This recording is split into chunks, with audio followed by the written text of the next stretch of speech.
Good afternoon, Mr. Gonzato.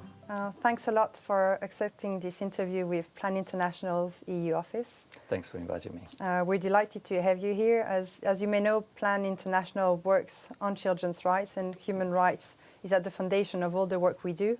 So I'm delighted to have the opportunity to discuss some of those issues with you today. So let's start maybe with a question around the human rights strategic framework. Civil society was extremely enthusiastic when the EU adopted its strategic framework, its human rights strategic framework, and the human rights action plan that went with it. Yeah. And despite maybe some slowness in the implementation, maybe some concerns on the information that we could gather on the implementation of the strategic framework, we're still fully committed to support you in the renewal of the action plan. We know that the action plan expires at the end of this year, in December 2014. Could you maybe say a few words on the process foreseen for its renewal, and what role do you foresee for civil society? How can civil society play a meaningful role in the way that it will be reflected in the action plan? Well, first of all, I'm glad to hear that you're still fully behind it, because I think we need that. We need that kind of support. Let me say that this is one of the first tasks I was faced with. I started in July this year, and this is an issue which is fully occupying us. The action plan is expiring, as you say, at the end of this year, and we are now fully engaged in trying to assess the degree to which we have implemented the different actions which are listed. And we want to do this in a very participatory way, because I know you said that perhaps things went a little bit slowly and implementation was not as good as one could have expected, but you have to look also at the circumstances. The European External Action Service was new, was new in the institutional framework here in Brussels. And the action plan was a project that involved not just the EEAS, it was not just our responsibility, it was also involving the contribution in a massive way, actually, from the European Commission and from member states.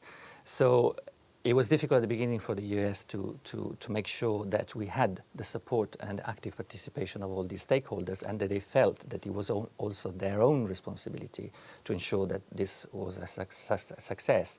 And that's why now we really like to bring in all the different stakeholders, make the assessment a joint enterprise, and ensure that we extract from this exercise together the lessons learned that will help us design the new action plan. Now, civil society.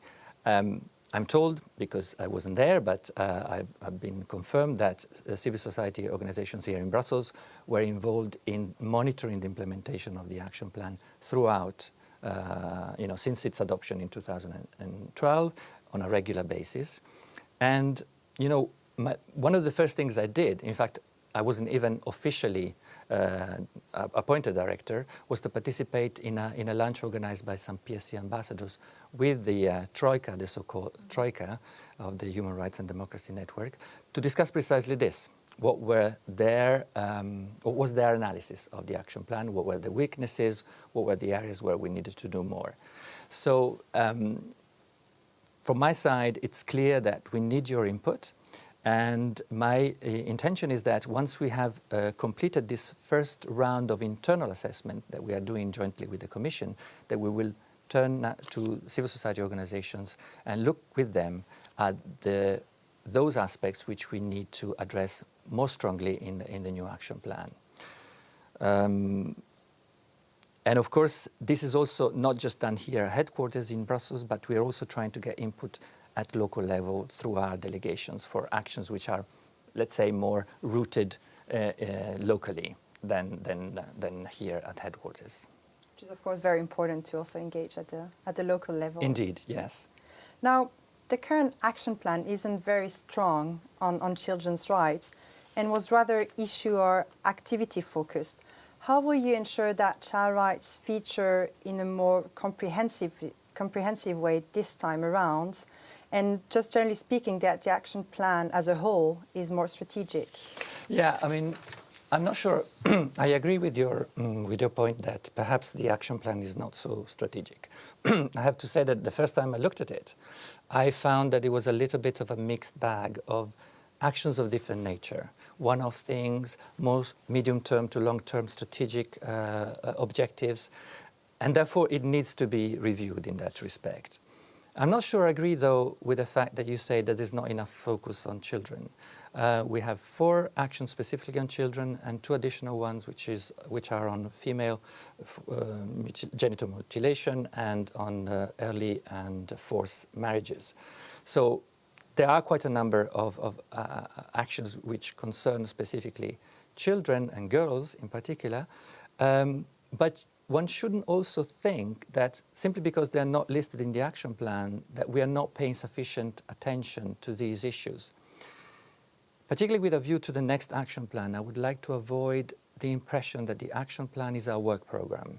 So it's a list of the things we do in the EEAS and with the Commission and with Member States. It is not meant like this. It's not meant to be an exhaustive list of all our areas of activities.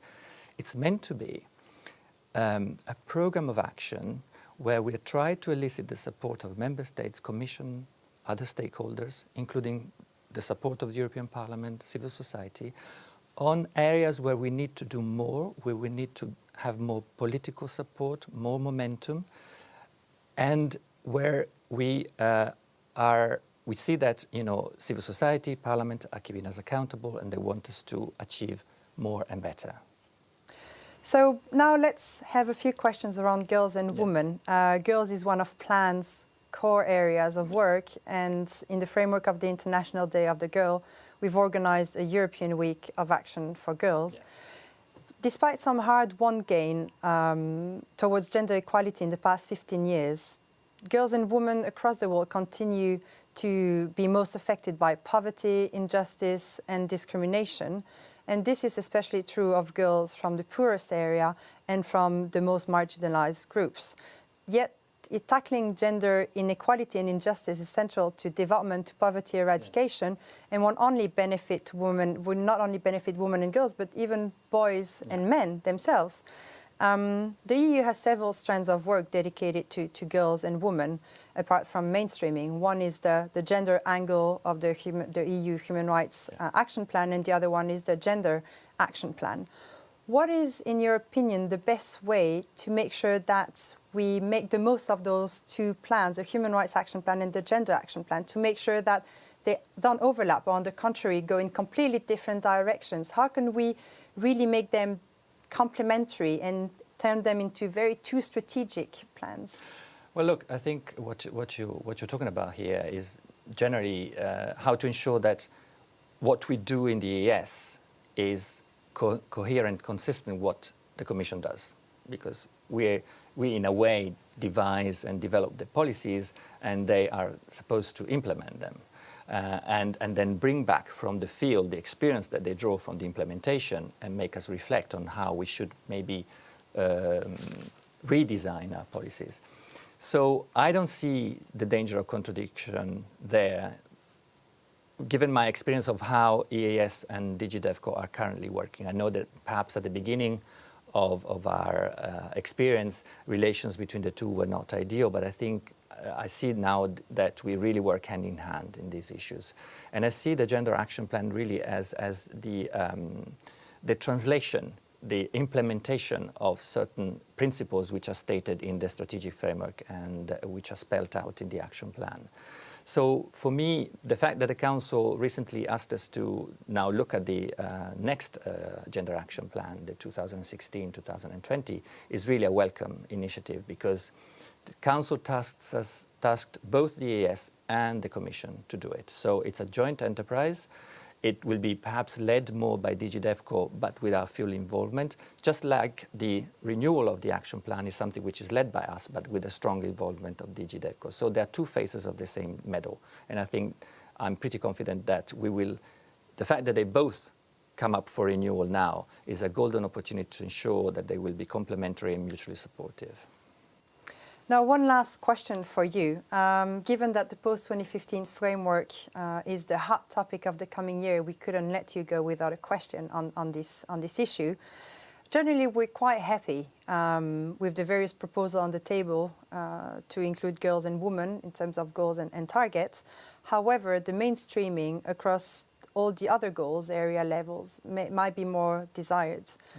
What could be the role of the EEAS to make sure that girls' issues are mainstreamed across all the other goals?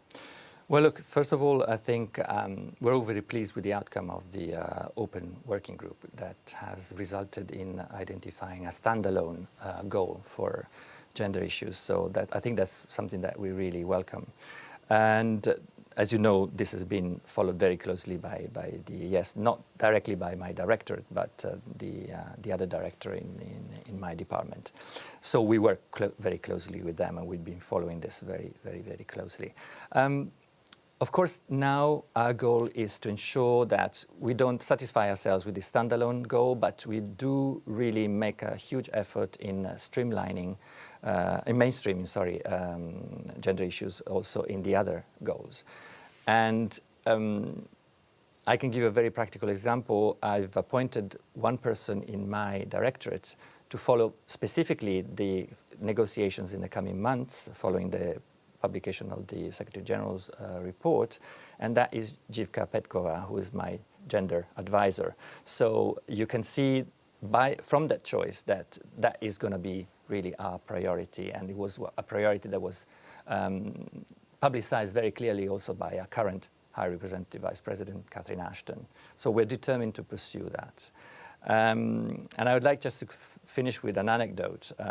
As you know, when you start a new job, the first few hours that you spend are, in a way, stay with you. You know, they determine a little bit your first impressions, and they also channel you in a certain direction. And the first thing I did on the 1st of July was to chair the EU member states annual meeting on UN Security Council Resolution 1325.